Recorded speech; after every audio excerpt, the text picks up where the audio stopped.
ఈ మాస పత్రిక నిర్వహించిన చక్కటి కార్యక్రమం వారి అవార్డు ప్రదానం చేసిన సభకు ఈ సభకు అధ్యక్షత వహించిన కొల్లూరు గారికి, వేదిక మీద ఉన్న అశోక్ కుమార్ గారికి, కృష్ణవేణి గారికి, రవికిరణ్ గారికి, అలాగే సర్వజిత్ గారికి, అవార్డు పొందిన అవార్డు గ్రహీతలందరికీ, ఇక్కడికి వచ్చేసిన సాహితీకులకు అందరికీ కూడా నా హృదయపూర్వక నమస్కారం.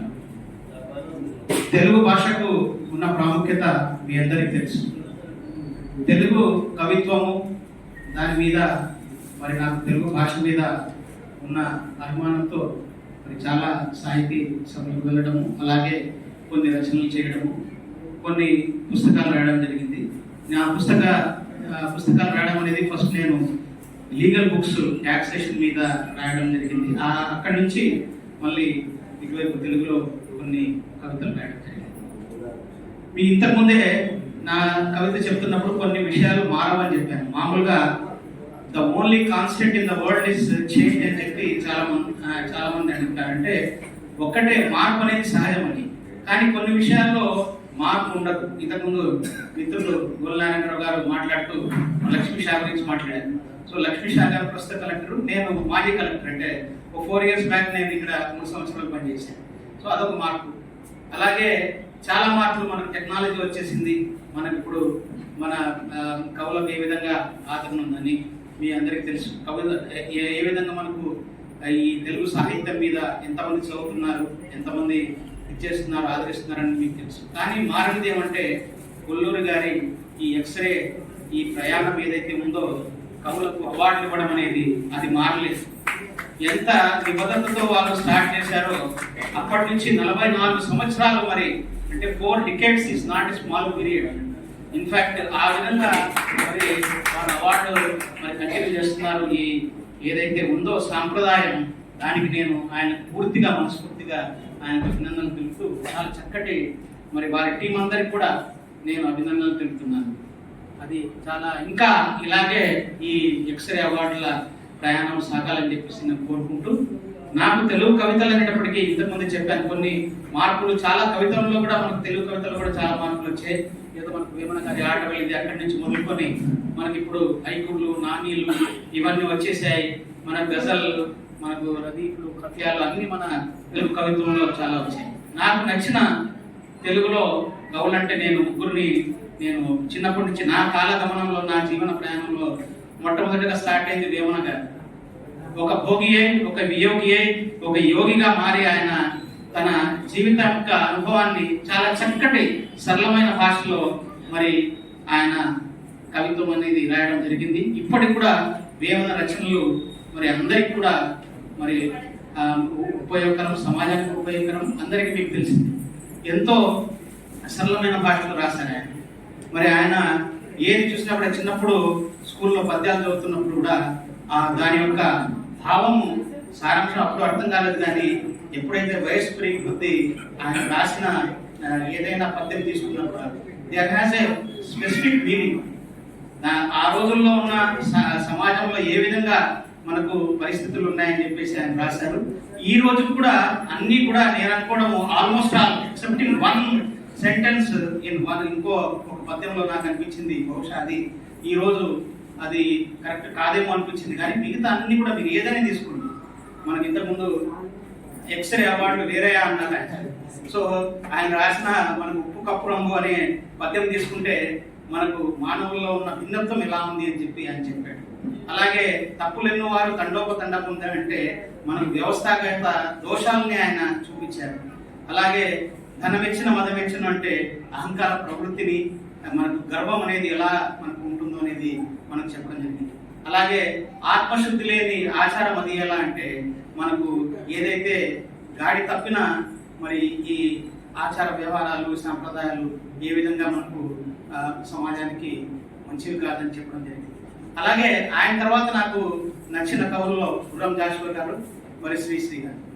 శ్రీశ్రీ గారికి వచ్చే ముందు, ఎందుకంటే ఇక్కడ అందరూ మనకు అశోక్ కుమార్ గారు అయితే శ్రీశ్రీ సాహిత్య నిధి, మరి కొల్లూరు గారు మొత్తం శ్రీశ్రీ గారి అభిమాని. సో వీరితో శ్రీశ్రీ గారి గురించి చెప్పే ముందు గుర్రం జాషువా గారు, నేను చాలా మంది కవుల మనకు కాలగమనంలో నేను చెప్తా ఉన్నాను మీకు, ఆ విధంగా పరిచయం అవుతూ వెళ్ళారు. నేను జాయింట్ కలెక్టర్గా పనిచేస్తున్నప్పుడు గుంటూరులో ఒకసారి నేను ఇప్పుడే ఆయన చెప్పారు, ఒక ఎమ్మెల్సీ గారి పేరు చెప్పారు, మాణిక్ ప్రసాద్ గారు. నేను ఆయన ఒక వినుకొండలో ఒక ప్రోగ్రాంలో కలిసి వెళ్తున్నప్పుడు ఆయన చెప్పాడు, Vinukonda this is the birth place of Gurram Jashuva sir, మనం గుర్రం జాషువా గారిది ఏదో ఒక ఇది మనం గుంటూరులో ఒక మ్యూజియం ఏదో కట్టాలి అని చెప్పేసి ఆయన అప్పుడు చెప్పడం జరిగింది. సరే, అప్పటికి గుర్రం జాషువా గారితో పరిచయం ఉన్న అంత రచనలు చదవలేదు. మరి ఈయన ఇంత గొప్పగా చెప్తున్నాడు కదా అని చెప్పేసి మొత్తం ఒకసారి చూస్తే ఆయన మన పుస్తకాలు తీసుకొని చదివితే ఎక్సలెంట్ గా ఆయన ఏదైతే మనకు సమాజంలో అసమానతలు ఉన్నాయో మరి దాని గురించి ఆయన తన కవిత్వంలో మొత్తం అంతా దాని మీద కత్తిగా ఆయన ఆయుధంగా తన కవిత్వాన్ని ఈ సమాజంలో అసమానతల మీద ఆయన పెట్టడని నాకు అర్థమైంది. ఆయన ఏమంటారంటే, నాకు ఇద్దరే గురువులు, ఒకటి పేదరికం, రెండవది అంటరానితనం.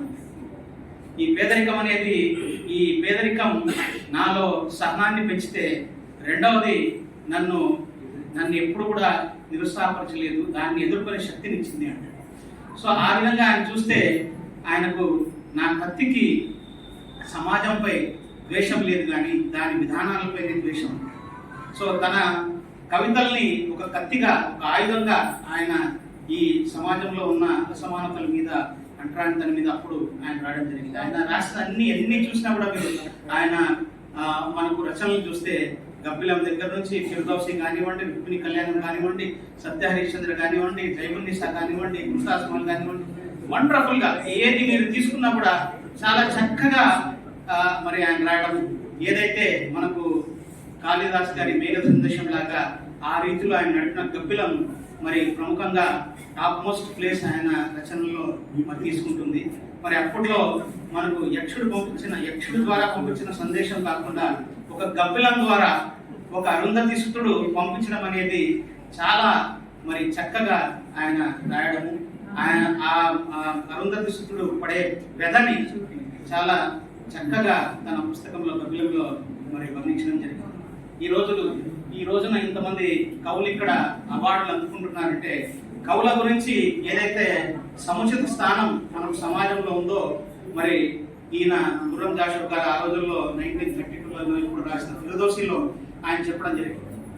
ఒక రాజు మరణించే ఒక తార నేలరాలే, ఒక కవిను మరణించే ఒక తార గగనమెక్కే, రాజు జీవించు రాతి విగ్రహములందు, సుకవి జీవించు ప్రజల నాల్కల యందు అన్నాడు.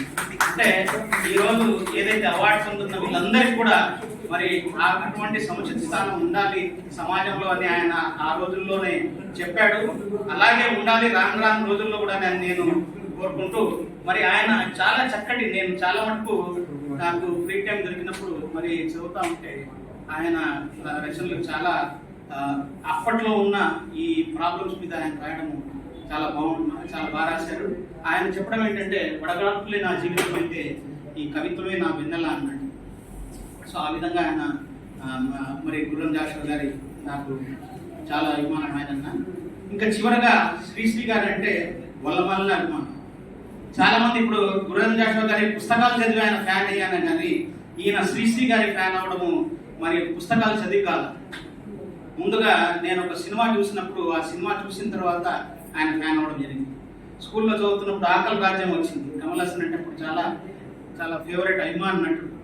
ఆ సినిమా చూసినప్పుడు దాంట్లో శ్రీశ్రీ గారి రచనలు అంటే తర్వాత అప్పట్లో నాకు అనిపించలేదు, కానీ తర్వాత నేను ఇప్పుడు చూస్తే ఆ సినిమాలో కమల్ హాసన్తో పాటు శ్రీశ్రీ గారు ప్రతి సన్నివేశంలోనూ కనిపిస్తూ ఉంటారు.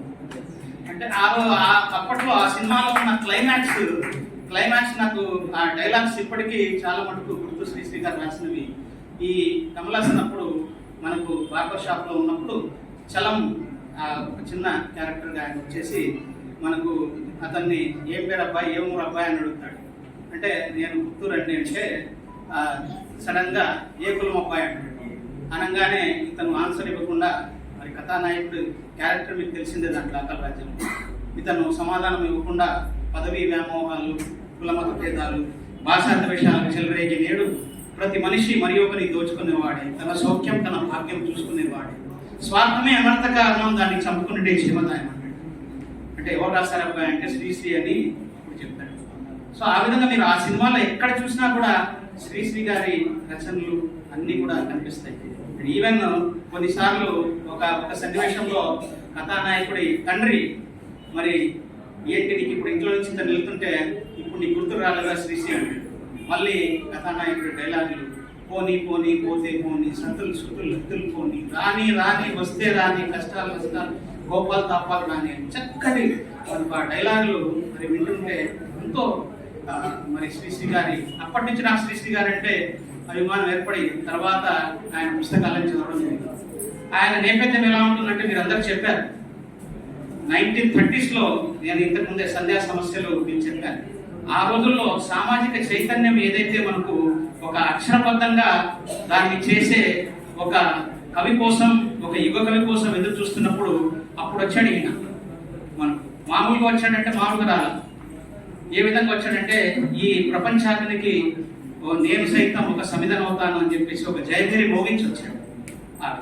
వచ్చిన ఆయన ఊరుకోకుండా ఆ రోజుల్లో ఉన్న వర్గ వైషమ్యాలు, ఆ రోజుల్లో ఉన్న ఈ సామాజిక అసమానతలు, ఇలాంటి వాటినన్నింటినీ మరి మరి వీటిని రూపుమాపడానికి ఒక విప్లవ క్రాంతిని, అంటే ఏదైతే కార్మికుల మనకు విప్లవ దానికి ఉద్వేగానికి తన కవిత్వాన్ని ఒక జలపాతంగా జోడించి ముందడుగు వేశాడు. ఏ విధంగా మరో ప్రపంచం పిలుస్తుంది ముందుకెళ్దాం అన్నట్టుగా ఒక మంచి కవితతో మహాప్రస్థానంతో ముందుకు వచ్చాడు. అలాగే ఇంతకుముందు మనకు కొల్లూరు గారు కూడా చెప్పారు. అంటే ఏ చరిత్ర చూసినా, అంటే ఎక్కడ చూసినా, ఏ దేశ చరిత్ర చూసినా ఏమున్నది గర్వకారణం నరజాతి సమస్తం, మన చరిత్ర సమస్తం పరపీడన ప్రయాణత్వం ఉన్నట్టు ఏ చరిత్ర చూసినా కూడా సామ్రాజ్యవాదం, కాంక్షలే కానీ మన ప్రాణాలు హత్యలే కానీ మనకు ఏమీ లేవు అన్నట్టుగా చెప్తూ, కానీ ఎక్కడ కూడా ఆయన కార్మికుల్ని వీళ్ళు నిజమైన సమాజంలో వీళ్ళు పోషించే పాత్ర చాలా ముఖ్యమైనది అని వాళ్ళనే మన దృష్టిలో పెట్టుకొని చాలా చక్కటి రచనలు ఆయన చేయడం. మనకు నైలు నది నాగరికతలో మరి అప్పటి సామాన్యుడి జీవనం పెట్టింది అంటాడు. అలాగే మనకు తాజ్మహల్ నిర్మాణానికి రాలెత్తిన కూలీలు అంటే ఎక్కడ కూడా వాళ్ళని హైలైట్ చేస్తూ వాళ్ళని ముందుకు తీసుకెళ్తూ ఆయన రచనలన్నీ ఉన్నాయి. అప్పుడప్పుడు నాకు ఈ కాలంలో జరుగుతున్న చాలా మరి సమస్యల్ని వాటిని చూస్తూ ఉంటే, ఈ కాలంలో జరుగుతున్న మరి కొన్ని విషయాల్ని గమనిస్తే శ్రీశ్రీ గారు ఉంటే బాగుంటుందేమో, గుర్రం కాశో గారు ఉంటే బాగుంటుందేమో. ఎందుకంటే సామాజిక చైతన్యం మళ్ళీ రావాలి, మళ్ళీ ఇలాంటి వాటినన్నింటినీ మనకి ఏవైతే సమాజంలో ఇప్పుడు రుగ్మతలు ఉన్నాయో, ఏవైతే కులమత భేదాలు వీటన్నింటినీ తీసుకొని ఒక సమాజాన్ని ఇచ్చేస్తున్నారో, మరి వీళ్ళు వస్తే బాగుంటుంది అనిపిస్తుంది. మరి కవులందరూ ఇక్కడ ఉన్న వాళ్ళు వారి వంతుగా ఎందుకంటే కవుల్లో మళ్ళీ మార్పు ఎక్కడ వచ్చిందంటే, కవుల్లో ఆ మార్పు రాలా. వాళ్ళ కవితల్లో చాలా మంది ఇప్పుడు రాసిన వాటిలో కూడా క్యాలెండర్ రిలీజ్ చేసాం, పుస్తకం రిలీజ్ చేసాం, ఆ సామాజిక చైతన్యం ఉంది. కానీ వాటిని ఆదరిస్తున్న వారు తగ్గారు. కవుల ఆర్థిక పరిస్థితి మారలేదు, వాళ్ళ సామాజిక చైతన్యం వల్ల తగ్గలేదు, కానీ ఆ చదివే మనకు జనాభా తగ్గింది. సో ఈ రోజుల్లో వచ్చిన టెక్నాలజీ ద్వారా మరి కొన్ని మనకు వచ్చిన సైడ్ ఎఫెక్ట్స్లో ఇదొక సైడ్ ఎఫెక్ట్ అని నేను భావిస్తాను. కానీ నాకు శ్రీశ్రీ గారు ఎప్పుడు డిసప్పాయింట్ చేయాల. నాకు ఒక్కొక్కసారి ఆఫ్టర్ నేను చాలా ఆశావాదిని. ఏదైనా మనకు టీవీ వేస్తే ఆ టీవీలో డిబేట్స్ చూస్తూ ఉంటే చాలా బాధ అనిపిస్తుంది. అప్పుడు కూడా నాకు శ్రీశ్రీ గారు వచ్చి లేదు ఎందుకంటే ఎంతో డిస్ట్రాక్షన్స్, ప్రతి విషయాన్ని ఫ్యాక్ట్గా చెప్పకుండా హిస్టరీని దాన్ని కూడా మార్చేసి చరిత్రని ఇది చేస్తున్న నాకు శ్రీశ్రీ గారు కనిపించి, మరి ఇతిహాసపు చీకటి కోణం దాగేస్తే దాగని సత్యం, ఒక వ్యక్తిని ఇంకో వ్యక్తి, ఒక వర్గాన్ని ఇంకో వర్గము, ఈ దోపిడి ఆగదా ఇంకా సాగుతుందా అనేది ఆయన చెప్తూ ముందుకెళ్ళడం నాకు ఒక ఆశాజనకంగా ఉంటుంది. అలాగే ఎప్పుడైనా ఈ వాట్సాప్ మెసేజ్లు చూస్తుంటే దాంట్లో మెసేజ్లు ఎక్కువగా మరి ఫార్వర్డ్ చేస్తూ ఉంటారు. చాలా విద్వేషంతో నిండిన మెసేజెస్. మరి ఈ రోజుల్లో ఇంత చదువుకున్న వాళ్ళు, అప్పట్లో ఉన్న వాళ్ళే అంత బాగా ఆలోచించే వాళ్ళేమో, చదువు లేని వాళ్ళు బాగున్నారేమో, మరి చదువుకున్న వాళ్ళు ఇలాంటి మెసేజ్లు పంపిస్తారా అని బాధిస్తున్నప్పుడు మళ్ళీ నాకు శ్రీశ్రీ గారే ఆయన వచ్చేసి పతితులారా, భ్రష్టులారా, బాధ సర్పదస్తులారా, దగా పడిన తమ్ములారా, ఏడవకండి వస్తున్నాయి జగన్నాథ చక్రాలు, వస్తున్నాయి భూచక్ర ప్రళయ ఘోష భూమార్గం పట్టిస్తాను, మృతచక్ర ప్రళయఘోష భూమార్గం పట్టిస్తాను, భూకంపం పుట్టిస్తాను అని శ్రీశ్రీ గారు అంటున్నట్టు ఆయన ఏదో సిగరెట్ తాగుతూ ఆ విధంగా మాట్లాడినట్టు అనిపిస్తుంది. కాబట్టి ఇక్కడున్న కవులందరూ కూడా మరి ఆ విధమైన రచనలు చేయాలని, ఆ రచనలు చేసి ఆ కవితల్లో వారి యొక్క ఈ సామాజిక చైతన్యంతో నిండిన కవితలతో ముందుకెళ్ళి సమాజాభివృద్ధికి తోడ్పడాలని కోరుకుంటూ, మరి ఎక్స్రే సంస్థ లాంటి సంస్థలు, అలాగే మిత్రులు గోలనారాయణరావు గారు కూడా ఒక సంస్థ పెట్టారు, వారు కూడా నడుపుతున్నారు. ఈ సాంస్కృతిక ఈ విధంగా ఈ సంస్కృతిని పెంపొందించే కార్యక్రమాలు, ఇలాంటి కవులను ఆదరించే కార్యక్రమాలు ఇంకా ముందు ఎంతో జరగాలని చెప్పేసి మరి నేను కోరుకుంటూ, మరొక్కసారి కొల్లూరు గారికి వారి టీంకి ఇంత చక్కటి కార్యక్రమం నిర్వహించి వీళ్ళందరికీ అవార్డులు అందించినందుకు వారిని నేను అభినందిస్తూ, మరి నాకు ఈ అవకాశం ఇచ్చినందుకు నేను ఆయన ధన్యవాదాలు తెలుపుకుంటూ సెలవు తీసుకుంటున్నాను. Thank you. కానీ ముఖ్య అతిథిగా సైనికులు ట్యాక్స్ కట్టలేదు. అదే మీకు నచ్చిందా? వాళ్ళ దగ్గర కూడా ట్యాక్స్ ఇవాళ గవర్నమెంట్ వసూలు చేస్తుంది అంటే దాన్ని మేము ఖండిస్తున్నాం. మీరు కూడా ఎక్కడైనా అయ్యే అవకాశం, ఎందుకంటే మన కోసం కష్టపడి బతుకుతున్నటువంటి, మన రక్షణ కోసం కష్టపడి బతుకుతున్నటువంటి సైనికుల మీద ట్యాక్స్ వసూలు చేయడం అనేటువంటిది ప్రభుత్వం చేస్తున్నటువంటి చాలా తప్పు. ఈ మార్పు ప్రభుత్వంలో రావాలని సభాముఖంగా తెలియజేస్తుంది. ఇది కవిత్వ సభకు అనుకూలం కాకపోయినా లోన ఉన్న ఆవేశాన్ని మీతో పాల్పంచుకోవాలని చెప్పాను. అందుకు మీరు కూడా అంగీకారం అయితే ఒకసారి చెప్పండి. మేము central bank of India deputy reserve manager చేశాను. అప్పట్లో ఆయన చాలా సభలకి మా మీటింగ్స్కి అధ్యక్షత వహించారు. అలాంటిది ఇవాళ ఇక్కడ ఈ రోల్లో చూస్తే మటుకు నాకు చాలా గర్వకారణం అవుతున్నారు సార్. బ్యాంకర్స్ అందరికీ గైడెన్స్ ఇచ్చి అప్పట్లో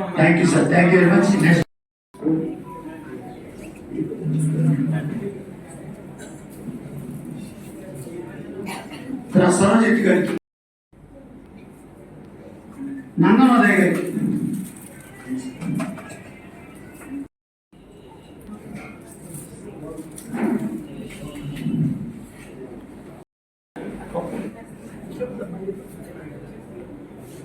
అయ్యా మనం అందరం వేకువజామునే శ్రీకారంతో పనులు ప్రారంభిస్తాం.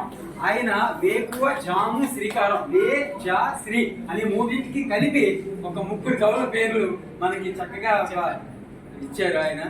ఏమన్నా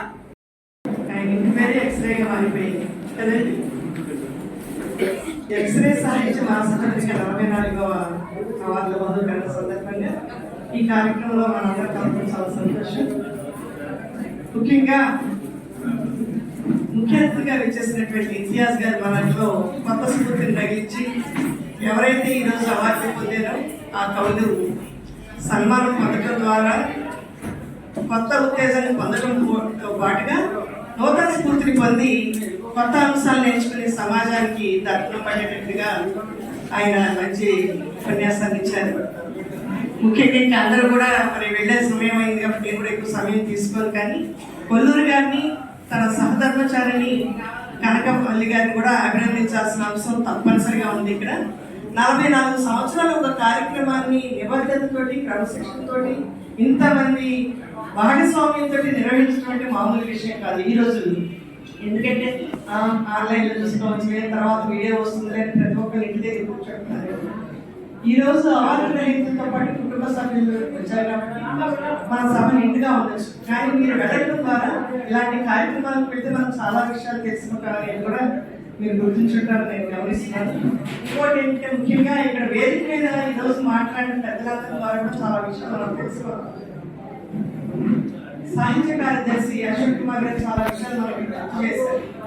జరుగుతున్న సంగతులు, దాంట్లో ఉన్నటువంటి లోటుపాట్లు, దాన్ని సవరించుకుని మనం ముందుకు ఎట్లా వెళ్ళాలి, అందరినీ ముందుకు ఎలా తీసుకెళ్ళాలి. ఒక కార్యదర్శిగా ఆయన ఏం చేస్తున్నారనే చట్టంతో పాటుగా ఏం చేయాలనేది కూడా మనకి తెలియజేశారు. వారికి ధన్యవాదాలు తెలియజేస్తున్నాను. అలాగే సర్వజిత్ గారు ఒక న్యాయ నిర్ణేతగా ఇన్ని కవితలు చదివిన తర్వాత ఏ అంశానికి ప్రాధాన్యత ఇవ్వాలనేది ఒక న్యాయ నిర్ణేతకి చాలా పెద్ద పరీక్ష. ఆ పరీక్షలో ఆయన దిగ్విజయంగా ఉత్తీర్ణులయ్యారు నిజంగా. ఎందుకంటే సమాజంలో ఎన్నో పరిస్థితులు ఉన్నాయి, సమకాలీన పరిస్థితులకి దర్పణం పట్టేటట్లుగా ఉంటేనే వెళ్తారు. అంటే సమాజం హితం కోరేటట్టుగా సమాజం మంచిగా నడిచేటట్టుగా నడిపించాలనే ఉద్దేశంతో రామాయణ మహాభారతాలను గుర్తు చేసుకుంటూ ఏమి చేయాలి ఏం చేయకూడదు డూస్ అండ్ డోంట్స్ కూడా మనకు తెలియజేశారు. అంటే ఏం చేయాలి ఏం చేయకూడదు అని చెప్పినప్పుడు ఇప్పుడు జనరేషన్ ఎట్లా చెప్తారో అయితే నేను చెప్తున్నాను. డూస్ అండ్ డోంట్స్ అంటే ఏ పనైనా మనం మొదలు పెట్టాలంటే చేయకూడని ముందు తెలుసుకోవాలి, అలాగే ఏం చేయాలనేది తర్వాత తెలుసుకుని దాన్ని బట్టి మనం సాధించాల్సినటువంటి గమ్యానికి మనం రీచ్ కావాలి. వారి ద్వారా చాలా విషయాలు కూడా వారి ఉపన్యాసంలో తెలుసుకోవడం జరిగింది. అలాగే మరి ఇంకా ముఖ్య అతిథులు ఇందాక నందనోదయ గారు కూడా కవిత రిజిస్ట్రేషన్ సమయం లేకపోయినప్పటికీ పుస్తకాలు ఉన్నాయి. ఆ కవిత రిజిస్ట్రేషన్ ఒక్క నిమిషాలమ్మా, ఒక్క 2 నిమిషాలు కేటాయించండి. ఈ లోపే మనం గమనించుకుంటూ ఆ కార్యక్రమం ఇంకా మరింత పెద్ద హాల్లో దిగ్విజయంగా జరగాలని ఆకాంక్షిస్తూ ఈ అవకాశం నాకు ఇచ్చినందుకు ధన్యవాదాలు తెలియజేస్తూ ముగిస్తున్నాను. నమస్కారం. మా చేతుల్లో లేదు. కవితలో వారి వారి మతాలకు సంబంధించిన పండుగలు ఉంటాయి, కానీ కవులకు ఒకే ఒక పండుగ ఎక్స్రే అవార్డు పండుగ ప్రతి సంవత్సరం కూడా దిగ్విజయంగా నిర్వహిస్తూ కవులను తన పల్లకిలో భుజాల మీద మోస్తున్న అక్షరాన్ని మోస్తున్నటువంటి ఆ మహానుభావుడికి ఆ ఎక్స్రే కొల్లూరి గారికి మనం ఏమయ్యాం ఒక్కసారి కరతాళ ధ్వనులతో వారికి పాదాభివందనం చేయడం తప్ప. తర్వాత నాకు జన్మనిచ్చినది తల్లిదండ్రులైతే కవిగా నాకు జన్మనిచ్చినది ఎక్స్రే సంస్థ ఎక్స్రే కొల్లూరి గారు ఆది దంపతులకు నేను ఈ వేదిక పూర్వకంగా ప్రణమిల్లుతూ నమస్సుమాంజలి అర్పిస్తున్నాను. ధన్యవాదాలు.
రూపాయలు స్పాన్సర్ చేయించే అందుకు సహకరించినటువంటి వ్యక్తి బెంగళూరులో ఉండేటువంటి వేణుగోపాల్ విఠల్ గారి ద్వారా ఆ ఏర్పాటు చేసినటువంటి వ్యక్తే కాదండి. ఏమ్మా సార్ అంటే తెల్లవారుజామున 2:30కి వెళ్ళి కవులను రిసీవ్ చేసుకోవడంలో కూడా సహకరించి కవులందరితో పాటు కూడా ఖర్చులోకి ఎవరు ఏ బస్సుకు వస్తున్నారో ఎవరు ఏ ట్రైన్కి వస్తున్నారో అంత కృషి చేసినటువంటి వ్యక్తి. వారికి 3 మెమెంటోలు ఇస్తున్నారు. ఒకటి వేణుగోపాల్ గారు, ఒకటి విఠల్ గారి, ఒకటి వారి.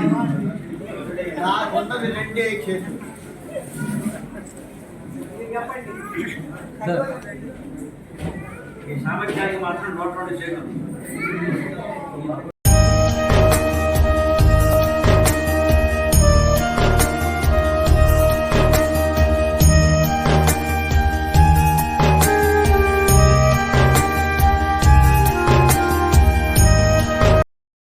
అన్నీ కూడా ఏ టు జెడ్ కాదన్న వాళ్ళు ఎవరైనా ఉంటే ఒకసారి చెప్పండి, అవునన్న వాళ్ళు వస్తే ఒకసారి చెప్తాను.